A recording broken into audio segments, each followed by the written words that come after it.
सोनू निगम कितने शानदार सिंगर है ये जग जाहिर है। लेकिन क्या आप ये जानते हैं कि वो जितने बेहतरीन सिंगर हैं उतने ही उम्दा एक्टर भी हैं। हम फिल्मों वाली एक्टिंग की बात नहीं कर रहे हैं, बल्कि हम बात उस एक्टिंग की कर रहे हैं जो सोनू ने एक दफा असल जीवन में की थी और उन्हें कोई पहचान भी नहीं सका था। दरअसल साल 2016 में एक बार सोनू अपना भेस बदलकर मुंबई की सड़कों पर निकल पड़े थे। 30 जुलाई को उनका 51वां बर्थडे है। आइए एक किस्सा जानते हैं, ये क्या था। फटे पुराने कपड़े पहने, हाथ में हारमोनियम लिए, आंखों पर चश्मा लगाए, वो सड़कों पर निकले और जगह देखकर रोड किनारे बैठ गए।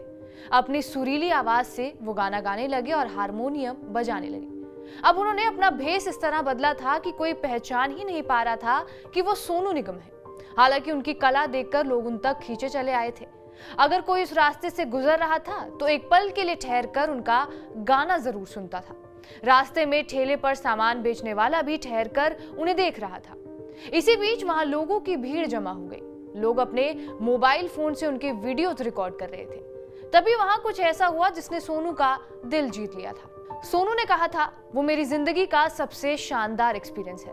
वही मैं, वही मेरी आवाज, फर्क है तो सिर्फ कपड़ों का और उम्र का। उन्होंने बताया था कि जब वो सड़क किनारे गा रहे थे तो उस दौरान सबसे यादगार एक्सपीरियंस उनका ये था कि वहां एक लड़का आता है और वो उनसे पूछता है, अंकल आपने नाश्ता किया? फिर बिना किसी को दिखाए चुपचाप उस लड़के ने उनके हाथ में 12 रुपए रख दिए।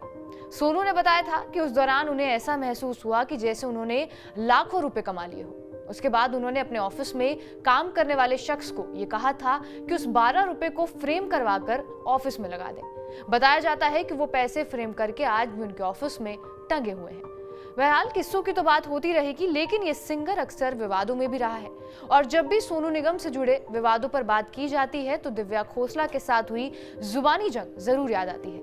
साल 2020 की बात है जब सोनू निगम और भूषण कुमार के बीच घमासान हुआ था। सोनू निगम ने कई वीडियो शेयर किए और भूषण कुमार पर गंभीर आरोप लगाते हुए उन्हें म्यूजिक माफिया तक कह दिया था, एक्सपोज करने की धमकी तक दी थी और कैप्शन में ये तक लिख डाला था कि लातों के माफिया बातों से नहीं मानते। इस लड़ाई में भूषण कुमार की पत्नी दिव्या खोसला कुमार भी कूद पड़ी थी और उन्होंने अपनी इंस्टा स्टोरी पर सोनू निगम को एहसान फरामोश भी कहा था और ये याद दिलाया था कि उनकी कंपनी टी सीरीज ने ही उन्हें पहला ब्रेक दिया था। उन्होंने अपने पोस्ट में लिखा था कि मैं लोगों को झूठ बेचते और अपने स्ट्रॉन्ग कैंपेन के जरिए छल करते देख रही हूँ। सोनू निगम उस तरह के इंसान है जो ये बखूबी जानते हैं कि लोगों के दिमाग से कैसे खेलना है। हालांकि इन दोनों के बीच में विवाद अब सुलझ गया है।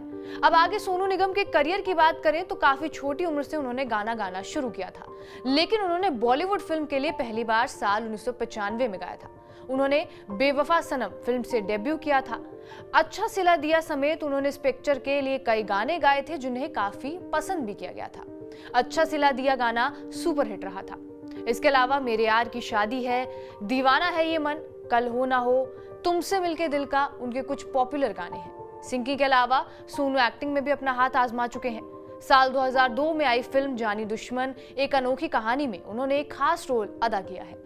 सनी देओल, अक्षय कुमार, सुनील शेट्टी जैसे एक्टर इस फिल्म का हिस्सा थे। हालांकि स्क्रीन पर पहली बार वो साल 1983 में दिखे थे।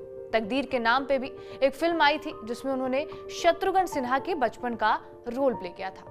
सोनू निगम का जन्म 30 जुलाई 1973 को हरियाणा के फरीदाबाद में हुआ था और उन्होंने 4 साल की उम्र में पहली बार स्टेज पर क्या हुआ तेरा वादा गाना गाया था। बतौर प्लेबैक सिंगर के तौर पर टी सीरीज के मालिक भूषण कुमार ने सोनू को एल्बम रफी की यादों में गाने का मौका दिया था। बहरहाल आपका इस किस्से पर क्या कुछ कहना है, हमें कमेंट बॉक्स में जरूर बताएं। बाकी देश और दुनिया की तमाम बड़ी खबरों के लिए बने रहे हमारे साथ TV9 डिजिटल पर।